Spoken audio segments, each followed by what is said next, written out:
Assalamualaikum warahmatullahi wabarakatuh. Bismillahirrahmanirrahim. Assalamualaikum warahmatullahi wabarakatuh. Assalamualaikum warahmatullahi wabarakatuh. Perkenalkan, nama saya Dimas Arya Nugraha.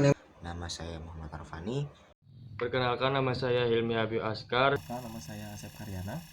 Nama saya Dea Chandra Kasuma. NIM 191012. NIM saya 19101228. NIM 16101133. NIM 17101-207. NIM 1910 1224. Di sini saya akan mempresentasikan Tugas besar Sistem komunikasi seluler. Di kelas S1-05F. Kelompok 1. Oke, untuk di sini saya akan menjelaskan untuk di bagian GSM overview dan arsitektur jaringan. di bagian 2 yang berjudul proses planning pada jaringan GSM. Akan menjelaskan tentang coverage planning. Akan mengenai tool software yang digunakan untuk perencanaan jaringan 2G GSM. Terima kasih. Bismillahirrahmanirrahim. Assalamualaikum warahmatullahi wabarakatuh. Perkenalkan, nama saya Dimas Arya Nugraha. NIM 19101218. Di sini saya akan menjelaskan tentang GSM overview. Untuk GSM overview, untuk Global System for Mobile atau bisa disebut GSM. GSM adalah sebuah teknologi komunikasi seluler yang bersifat digital. Teknologi GSM banyak diterapkan pada komunikasi bergerak, khususnya telepon genggam. Teknologi ini memanfaatkan gelombang mikro dan pengiriman sinyal yang dibagi berdasarkan waktu, sehingga sinyal informasi yang dikirim akan sampai pada tujuan. Oke, untuk teknologi GSM itu sendiri menggunakan sistem TDMA dengan alokasi kurang lebih sekitar 8 pengguna di dalam satu channel frekuensi sebesar 200 kHz per satuan waktu. Awalnya frekuensi yang digunakan adalah 900 MHz. Pada perkembangannya, frekuensi yang digunakan adalah 1800 MHz dan 1900 MHz. Kelebihan dari GSM adalah interface yang lebih bagi para provider maupun para penggunanya. Selain itu, kemampuan roaming antar sesama provider membuat pengguna dapat bebas berkomunikasi. Kemudian akan saya jelaskan lagi untuk arsitektur jaringan. Oke. Untuk arsitektur jaringan bisa dilihat seperti pada di gambar yang muncul di presentasi. Untuk arsitektur jaringan GSM sebenarnya terdiri dari 3 bagian utama. Walaupun di sini jelaskan ada SIM card, mobile device, BTS, PSG, MSC, VLR, HLR, AUX, AIR. Tapi untuk komponen ini dibagi menjadi 3 bagian utama, yaitu radio subsystem atau biasa disebut RSS, yang di dalamnya terdapat base station subsystem atau BSS, dan kemudian mobile station. Nah, untuk nanti akan dibagi lagi. Kemudian untuk BSS itu nanti di dalamnya ada BSC dan BTS, dan nanti di mobile nanti kemudian ada mobile station. Untuk kemudian network switching subsystem atau biasa disebut NSS. Nanti kemudian komponen selanjutnya network management system atau NMS. Dan oke. Mungkin lebih jelasnya akan dijelaskan. Oke. Jadi untuk tadi fungsi tiga bagian utama akan saya jelaskan juga untuk 3 fungsinya, yaitu untuk BSS sendiri atau base station subsystem terdiri dari seperti yang tadi saya jelaskan, terdiri atas base station controller PSG dan BTS base transceiver station, di mana fungsi dari BSS adalah mengontrol tiap-tiap BTS yang berhubungan kepadanya, sedangkan fungsi dari BTS adalah untuk berhubungan langsung dengan MS dan juga berfungsi sebagai pengirim dan penerima sinyal. Kemudian selanjutnya tadi NSS, Network Switching Subsystem, merupakan komponen utama switching jaringan GSM NSS juga terdiri dari database yang dibutuhkan untuk data pelanggan dan pengaturan mobilitas. Fungsi utama dari NSS adalah mengatur komunikasi antara jaringan GSM dengan jaringan telekomunikasi yang lain. Kemudian Operation and Support System atau biasa disebut OSS dan disebut lagi Maintenance Center. Perannya cukup vital, yakni memonitor operasionalnya jaringan dalam sistem serta melakukan fungsi konfigurasi remote atau sebagai pusat pengendalian dan maintenance perangkat network elemen GSM yang terhubung dengannya. Oke, ini komponen jaringan GSM. Seperti yang tadi dijelaskan, dijabarkan lagi, ada mobile station, BTS, PSG itu masuk ke dalam BSS. Kemudian ada MSG, HLR, VLR, Air, AUX masuk ke NSS gitu. Dan di bagian atas ada OSS.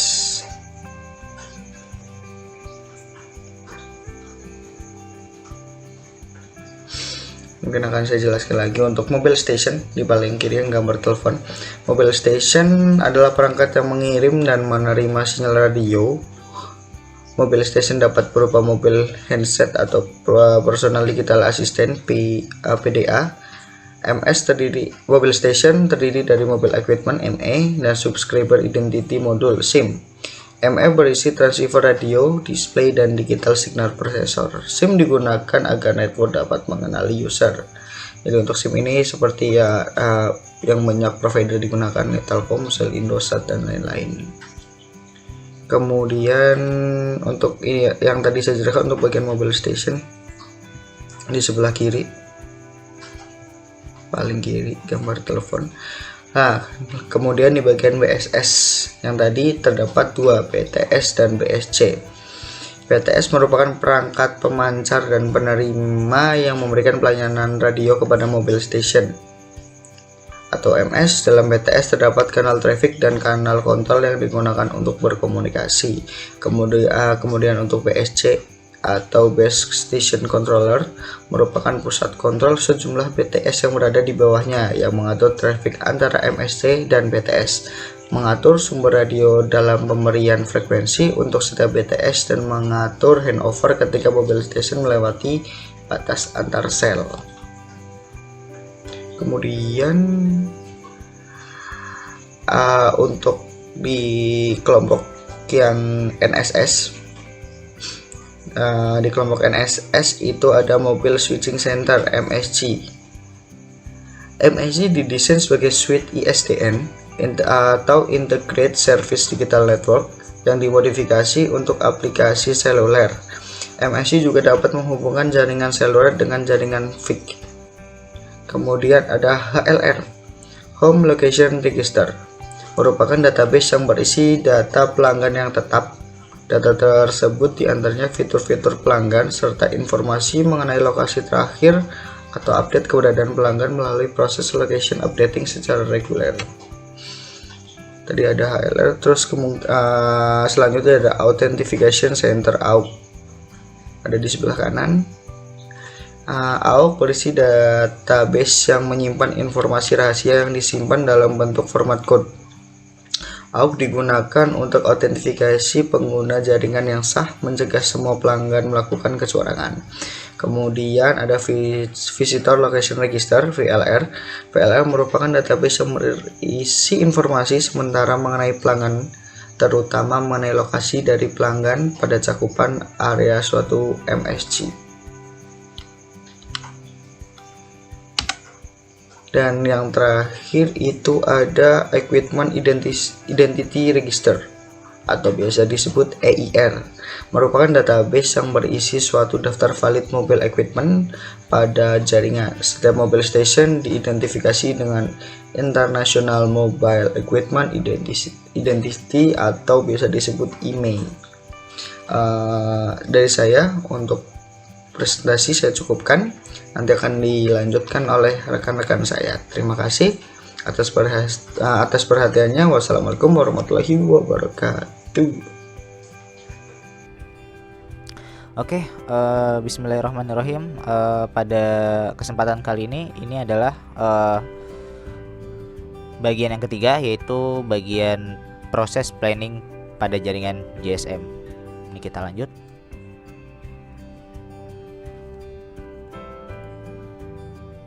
Oke, ini slide yang pertama yaitu menjelaskan bahwa bagaimana sih proses planning GSM. Nah, pada perencanaan planning GSM jaringan dibagi menjadi 5 tahapan. Ada tahapan utama, ya, ada 5 tahapan utama yang harus kita ketahui bahwa dengan 4 tahapan yang dikerjakan sebelum pembangunan jaringan dan 1 tahapan terakhir yang dikerjakan setelah pembangunan jaringan. Jadi dari kelima tahapan utama tersebut memiliki sub-sub tahapan. Nah, nanti yang akan saya jelaskan pada slide berikutnya. Oke, lanjut. Nah, di sini adalah kerangka atau tahapan-tahapan yang sudah tadi saya bilang, ya. Ketika kita ingin membuat sebuah jaringan atau membangun sebuah jaringan, tentunya dalam jaringan 2G GSM. Nah, ini kita harus membuat sebuah tahapan-tahapan atau planning ya. Dimana dalam tahapan ini contoh saja. Nah, ini contoh saja. Ya, yang pertama itu ada wireless network planning. Nah, kemudian ada wireless network planning target. Nah, kemudian ada coverage target, ada capacity target, ada cost target, lalu ada link budget, terus number of base station, ini Q1 ya. Ini kemudian yang kedua tuh di bawah capacity target ada the number of base station, ini di Q2, dan kemudian ada airline capacity of single cell. Dan yang selanjutnya di bawahnya Q1 and Q2 yaitu ada parameter of base station, dan yang terakhir ada investment. Apa sih dari maksud ini gitu? Jadi jika kita melihat flowchart dengan seksama, ya, proses tersebut merupakan proses lingkaran yang tidak ada akhir tujuannya. Hal tersebut mempunyai maksud agar konfigurasi jaringan selalu dalam keadaan optimal. Nah, sehingga bisa disesuaikan dengan perubahan desain parameter-parameter agar bisa mencapai target yang kita inginkan. Oke, kita lanjut. Nah, di sini adalah proses planning GSM. Di sini saya akan menjelaskan 5 langkah ya. Jadi ketika kita ingin membangun sebuah planning GSM ya, atau jaringan planning GSM, di sini ada 5 planning. Di mana yang pertama ada pre-planning, kemudian ada planning, kemudian detailed planning, kemudian ada verification and acceptance, dan terakhir ada optimasi. Nah, pada pre-planning nih yang pertama, ini kalau kita definisikan yaitu sebagai inputan pada tahap pre-planning ini, yaitu kriteria rencana jaringan yang merupakan prioritas dalam parameter-parameter jaringan yang berasal dari pelanggan. Lalu kemudian kriteria rencana tersebut jaringan digunakan sebagai masukan dalam dimensioning jaringan. Nah, lalu ada beberapa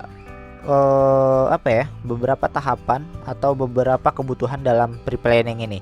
Yang pertama itu ada kebutuhan cakupan, di mana kebutuhan cakupan ini sangat berpengaruh terhadap pembuatan planning GSM, jaringan planning GSM. Kemudian ada level sinyal outdoor dan indoor. Nah, ini dibutuhkan juga sebagai lokasi ya untuk pembangunan jaringan sendiri. Kemudian ada kebutuhan kualitas. Nah, di sini ada kualitas kayak rata-rata drop call atau rata-rata call blocking. Nah, kemudian ada yang ketiga itu spektrum frekuensi atau jumlah kanal informasi tentang kemungkinan akan kebutuhan quad bands. Dan yang keempat itu ada informasi tentang subscriber ya, dimana semakin lama pertumbuhan jaringan itu akan semakin berkembang sehingga jumlah user dan jumlah user yang ada itu semakin bertambah. Kemudian ada traffic tiap user, ada nilai jam sibuk juga, dan yang terakhir ada layanan. Nah, dari hasil dimensioning yang tadi sudah saya jelaskan, itu mempunyai 2 aspek. Nah, yang pertama itu jumlah minimal BTS. Nah, jumlah BTS ini atau base station, nah ini itu sangat berpengaruh ya, apalagi untuk keperluan cakupan atau keperluan kapasitas. Nah, kedua aspek tersebut dapat dianalisa lebih lanjut agar sesuai dengan target rencana yang sudah ditentukan dari awal, sehingga nantinya hasil dimensioning yang lain adalah kebutuhan rata-rata kapasitas tiap-tiap tipe area seperti urban atau suburban atau dan lain-lain. Kemudian Planning. Nah, planning ini adalah tahapan yang mengambil masukan dari proses dimensioning. Nah, di mana ia mempunyai keluaran berupa nominal planning yang terdiri dari perencanaan cakupan, jaringan, dan perencanaan kapasitas. Nominal plan tidak memberikan informasi lokasi site yang pasti, tetapi memberikan ide awal tentang lokasi dan jarak antara site-site. Nah, lalu target yang ada dalam planning ini adalah seperti dari subtahapan perencanaan cakupan adalah untuk mencari lokasi yang optimal untuk membangun base station, ya, yang cakupannya dapat dilakukan dengan menggunakan planning tool. Nah, dimana dalam hal ini kita pasti membutuhkan sebuah peta, dimana kan semakin lama perkembangan teknologi semakin canggih, sehingga sekarang ini mungkin sudah ada yang namanya peta digital, ya. Dan di situ juga kita membutuhkan model propagasi. Kemudian ada subtahapan perencanaan kapasitas dan dialokasikan setelah informasi final rencana cakupan dan kepadatan user didapatkan. Kemudian ada output dari tahapan planning ini adalah final dari terlengkap dari perencanaan cakupan dan kapasitas. Lokasi set yang pasti juga sudah dibuat dalam tahapan ini. Kemudian yang ketiga, ada tahap ketiga, yaitu detailed planning, di mana dalam ketika kita sudah menjalankan pre-planning dan planning, nah kita lanjut ke detailed planning. Nah, di mana tahapan planning ini setelah selesai, lokasi site sudah selesai dan konfigurasi telah diketahui, maka tahapan detailed planning dapat dimulai, di mana tahapan ini terdiri dari perencanaan frekuensi neckboard pada parameter. Nah, kemudian tujuan dari perencanaan detailed planning ini adalah tujuan untuk meminimalkan interferensi channel dan interferensi adjacent channel, sedangkan perencanaan parameter berkaitan dengan kontrol handover serta power control. Nah, lalu kemudian ada verification and acceptance, di mana setelah tahapan planning sendiri selesai dilakukanlah maka perlu adanya tahapan pre-launch optimasi untuk meyakinkan operasi yang optimal dalam jaringan. Fungsi lain dari tahapan ini adalah untuk mencari dan memperbaiki kesalahan yang mungkin dilakukan saat penginstalan. Lalu kemudian yang terakhir ada optimasi, ya, atau optimization, di mana setelah jaringan dibangun semua sudah dari pre-planning, planning, detail planning, terus ada verification and acceptance. Itu yang terakhir ada optimasi, di mana proses ini yaitu harus terus dilakukan agar proses optimasi sendiri memerlukan masukan berupa statistik jaringan, alarm trafik, bahkan keluhan dari pelanggan. Nah, mungkin itu adalah proses bagaimana kita membangun sebuah planning jaringan GSM. Nah, ini di sini ada contoh target-target yang harus kita penuhi sebelum kita membangun sebuah jaringan. Di sini adalah kayak seperti cakupan. Nah, cakupan yang ada di ini adalah sebagai contoh aja ya, teman-teman. Jadi ini adalah cakupan. Nah, di mana cakupan ini terdiri dari target probability, ya. Kemudian ada hasilnya. Hasil itu adalah jumlah tiang pancang Q1 atau informasi tiang pancang. Nah, di sini ada lokasinya, keterangan daya dan bantalan antenanya ada berapa, dan kemudian ada capacity atau kapasitas. Nah, di sini adalah jumlah pelanggan dan GOS. Kemudian ada hasil jumlah stasiun pangkalan Q2, ya, dan konfigurasi seluler. Nah, ini lanjut kita ke GSM planning coverage. Nah, di sini ada target juga sama, jumlah stasiun pangkalan konfigurasi saluran, dan yang prosesnya itu yang pertama mendapatkan total lalu lintas menurut perkiraan pelanggan. Lalu yang kedua menganalisis total lalu lintas ke setiap wilayah. Dan yang ketiga mendapatkan jumlah stasiun pangkalan dan konfigurasi saluran. Lalu ada yang terakhir GSM Planning Config Optimization, di mana target meningkatkan efisiensi menggunakan sumber daya jaringan dan meningkatkan kualitas jaringan, mengatasi masalah jangkauan jaringan dan ketidakseimbangan lalu lintas. Dan optimalisasi sendiri ini adalah untuk mengoptimalkan lokasi stasiun pangkalan, kemudian menyesuaikan jenis situs, menyesuaikan antena, menyesuaikan operator untuk menyeimbangkan lalu lintas ditetapkan. Oke, mungkin itu saja yang bisa saya sampaikan, dan selanjutnya nanti akan dilanjutkan dengan teman saya atau rekan saya. Mungkin itu aja, kurang lebihnya saya mohon maaf. Wabillahi taufiq wal hidayah. Wassalamualaikum warahmatullahi wabarakatuh. Oke, di sini saya akan menjelaskan tentang frekuensi planning. Jadi apa sih itu frekuensi planning? Frekuensi planning sendiri dapat digambarkan sebagai suatu aktivitas yang dilakukan untuk merencanakan dan mengimplementasikan penggunaan frekuensi yang tersedia dengan terbatas pada suatu jaringan telekomunikasi seluler secara efisien dan efektif. Perencanaan frekuensi merupakan salah satu bagian yang sangat penting dalam suatu perencanaan jaringan telekomunikasi seluler. Selain teknis pelaksanaan, penentuan site baru yang akan dibangun. Tujuan akhir dengan adanya frekuensi planning ini adalah untuk menjaga area cakupan layanan atau coverage dan menghindari timbulnya interferensi yang akan terjadi pada frekuensi yang saling berdekatan. Jadi, secara lebih jelasnya tujuan dari frekuensi planning sendiri adalah memiliki jumlah maksimum transceiver atau pasangan pemancar dan penerima di masing-masing stasiun pangkalan tanpa mengurangi kualitas radio. Itu sudah dijelaskan bahwa perencanaan frekuensi dimulai dengan spesifikasi saluran frekuensi yang diperlukan di masing-masing stasiun pangkalan. Selanjutnya, tujuan perencanaan frekuensi terlebih dahulu dilakukan menggunakan jaringan radio konfigurasi yang ditentukan dalam perencanaan kapasitas, misal kemiringan, fitur perangkat lunak, dan pendefinisian kriteria perencanaan frekuensi. Lalu, ada kriteria perencanaan frekuensi meliputi konfigurasi, frekuensi, dan aspek alokasi, yaitu yang pertama, pemisahan pita frekuensi antara mikroseluler dan stasiun induk mikroseluler. Yang kedua, ada band frekuensi yang memisahkan antara layer BCCH dan TCH. Yang ketiga, ada pengelompokan pita frekuensi.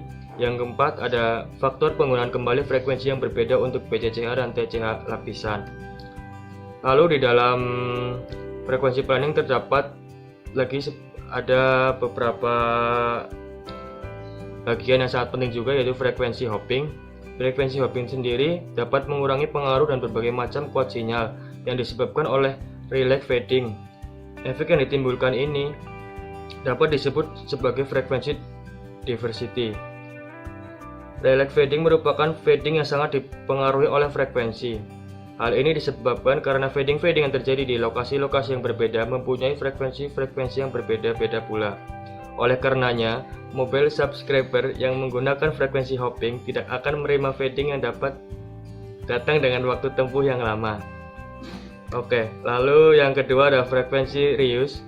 Konsep dari frekuensi reuse adalah dengan mengalokasikan tiap sel ke dalam grup kanal radio untuk digunakan pada area yang terbatas. Grup kanal radio tersebut berbeda dengan sel tetangganya, dan area cakupan masing-masing sel dibatasi sehingga untuk sel yang memakai frekuensi yang sama mempunyai jarak yang cukup agar frekuensinya tidak saling menginterferensi. Yang terakhir komponennya yaitu frekuensi load. Nilai frekuensi load yang merupakan tingkat penggunaan frekuensi hopping ini adalah fungsi dari frekuensi load dan hardware load. Hardware load didapat dari perhitungan kapasitas Erlang dengan banyak traffic channel yang digunakan. Pengaturan di frekuensi loading sangat penting apalagi dalam penggunaan soft blocking yang menggunakan frekuensi hopping yang terbatas. Tanpa load control atau pengatur beban, tingkat interferensi yang terukur masih belum tepat. Akan tetapi, BSC akan selalu mengizinkan panggilan yang akan terjadi jika masih ada time slot yang tersedia. Jika batas soft blocking berada pada titik maksimumnya, kegagalan panggilan yang akan terjadi akan semakin bertambah. Oke, terima kasih. Coverage planning itu sangat berkaitan erat dengan link budget calculation atau dengan output MAPL. Lalu propagasi model, outputnya adalah radius sel. Lalu coverage area dan output luas sel. Lalu dari ketiga tersebut akan menghasilkan total size. Nah, apa itu coverage planning?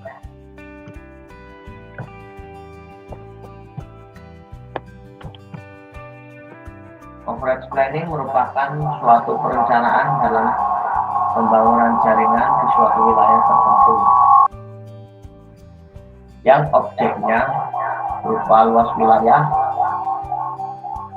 akan di-cover di daerah tertentu yang mempunyai tujuan untuk menentukan jumlah set dengan luas wilayahnya.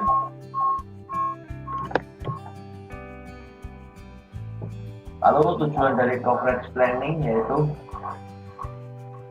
untuk menentukan suatu wilayah akan digolongkan menjadi daerah rural, urban, maupun dense urban. Di mana rural tersebut adalah daerah terbuka dengan populasi masih sedikit atau kecil. Lalu suburban, gabungan antara daerah pemukiman penduduk dengan jumlah industri kecil. Lalu urban merupakan daerah perkotaan kecil atau sedang. Lanjut kepada dense urban, merupakan daerah perkotaan besar atau bisa disebut metropolitan. Perancangan berdasarkan kapasitas dilakukan untuk menentukan berapa banyak jumlah sel atau BTS yang diperlukan agar dapat mencakup seluruh user yang menggunakan jaringan seluler. Hasil dari perhitungan link budget mendapatkan bahwa memungkinkan perancangan untuk menentukan coverage yang diharapkan, yang dihitung secara teori yang dibandingkan dengan hasil pengukuran. Untuk perencanaan berdasarkan coverage sendiri itu dari beberapa aspek perencanaan, di antaranya adalah analisis link budget, model propagasi. Power link budget yang bertujuan untuk menentukan power agar loss yang dihasilkan tidak lebih besar dari maksimum yang diizinkan. Lalu hasil perhitungan pada coverage plan dijadikan sebagai parameter kualitas gambaran energi dalam melakukan coverage. Kemudian dilanjutkan kepada tool software planning. Terima kasih. Jadi saya akan membahas mengenai tool software planningnya yang digunakan pada jaringan atau teknologi 2G GSM itu apa saja di antaranya. Yang pertama yaitu yang paling dikenal yaitu ATOL, Wireless Network Engineering Software. ATOL ini merupakan sebuah software yang mendukung seluruh jaringan wireless operator untuk planning dan optimasi atau optimization. Nah, ATOL ini merupakan perangkat lunak multi teknologi ya, artinya tidak hanya di jaringan 2G atau GSM saja, tapi bisa juga di teknologi-teknologi lain seperti 3G dan 4G untuk bisa melakukan planning ataupun optimisasinya. Kemudian software ATOL ini mendukung beberapa fitur atau layanan. Yang pertama itu 3GPP multi RAT, kemudian 3GPP versi keduanya untuk multi RAT-nya, kemudian untuk backhaul, kemudian untuk teknologi jaringan GSM, GPRS, EDG, LTE juga mendukung, kemudian untuk microwave radio links juga mendukung. Nah ini kelebihan lainnya itu yang dimiliki oleh ATOL ini mendukung untuk perencanaan dan juga optimisasi di jaringan Wi-Fi dan juga WiMAX ya.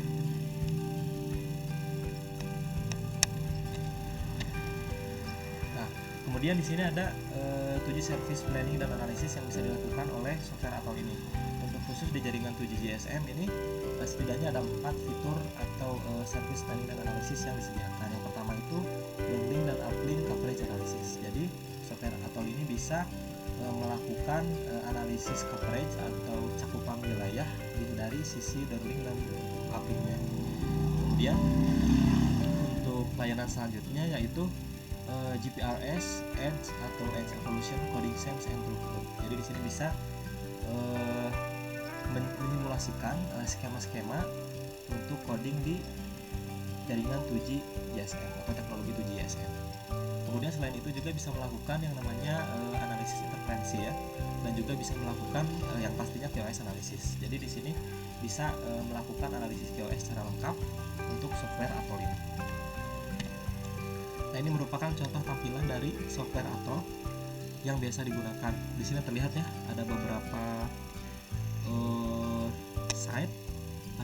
site di sini untuk menyimulasikan coverage ataupun capacity planning. dengan sektor-sektor yang berlainan seperti yang tersaji pada gambar berikut. Ini merupakan tampilan dari software Atoll. Nah, selain software Atoll yang biasa digunakan untuk proses planning di jaringan 2G, ada software online yaitu namanya Sirio Online Planning Tool. Ini juga mirip-mirip fungsinya dengan Atoll, tetapi ini disajikan secara online ya. Jadi tidak berbentuk download aplikasi di PC seperti itu. Ini Sirio Online ini bisa untuk memenuhi semua kebutuhan perencanaan dan simulasi jaringan telekomunikasi. Nah, kemudian ini merupakan teknologi yang tercover pada software Sirio ini. Yang pertama itu GSM, DCS, MTS, LTE, kemudian di VBT juga bisa di sini untuk bisa merencanakannya atau planningnya. Kemudian untuk WiMAX dan WiFi juga di sini masih support ya.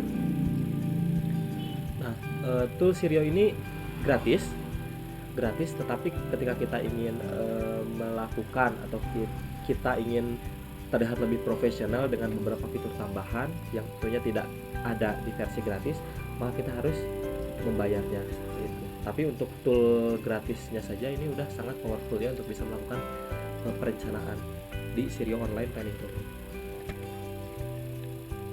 Nah, Sirio Online ini mencakup metode yang paling umum dan diakui secara internasional dan menyediakan penggunaan dengan parameter default seperti simulasi jaringan seperti itu. Bahkan orang-orang di websitenya saya baca, bahkan orang-orang yang belum ahli dalam perencanaan jaringan ini bisa dengan mudah untuk melakukan atau menggunakan Sirio Planning Tool ini untuk bisa melakukan planning di jaringan radio seperti itu. Nah, untuk tampilannya, untuk tampilan di aplikasi atau software Sirio Online ini seperti ini kira-kira. Ini merupakan tampilan dari hasil planning coverage dari software Sirio. Terlihat ya bahwa indikasi berwarna ini berwarna merah, hijau, dan juga biru ini menandakan kekuatan atau daya dari si coverage-nya tersebut. Ini tampilan dari aplikasi online Sirio. Nah, yang tidak kalah powerfulnya ada software yang namanya MapInfo Professional. Ini merupakan software yang sering digunakan juga selain dari tadi Sirio, kemudian dari Atoll. MapInfo Professional ini softwarenya sudah berbasis SIG ya, atau Sistem Informasi Geografis. Kemudian ini juga bisa digunakan untuk pengelolaan peta dalam bentuk data spasial. Nah, karakteristik dari software MapInfo ini sendiri yaitu yang pertama, dia berbentuk graphical user interface. Jadi sudah enak kalau kita ingin melakukan planning karena interface-nya sudah user friendly dengan usernya itu sendiri. Kemudian selain itu juga ada yang namanya tabel structure. Nah, jadi biasanya pada tabel MapInfo ini dapat diterjemahkan ya menggunakan fitur yang ada untuk menyesuaikan dengan platform user lain, ataupun dapat langsung dibuka bila user interface dan support data binary dari MapInfo. Kemudian karakteristik lain dari software MapInfo ini yaitu menampilkan data raster sebagai background dari data vektor. Nah, seperti yang kita ketahui ya, data raster ini merupakan data yang dihasilkan oleh foto udara seperti satelit atau hasil scan, itu merupakan data raster. Nah, kemudian fitur-fitur atau karakteristik lain dari software MapInfo ini yaitu adanya basis data atau database, kemudian map dan graphical analysis. Jadi fitur-fitur ini bisa digunakan untuk menyajikan data berupa grafik ataupun visual lainnya. Tentunya dalam format peta dengan basis data atau database yang ada. Seperti itu. Nah, dan juga format-format diagram yang biasa digunakan untuk penyajian data di MapInfo ini cukup beragam ya, diantaranya yaitu ada pie diagram, kemudian stack bar, 3D bar juga bisa di sini, kemudian area juga bisa di sini. Nah, ini merupakan contoh tampilan dari software MapInfo Professional. Di sini tidak jauh beda ya dari tadi tampilan dari Sirio ataupun tampilan dari Atoll. Di sini untuk menjanjikan coverage cakupan ataupun capacity ya biasanya capacity planning dari sebuah teknologi jaringan seluler seperti itu. Itu mungkin yang bisa disampaikan untuk tools dan software yang digunakan di jaringan 2G GSM. Terima kasih.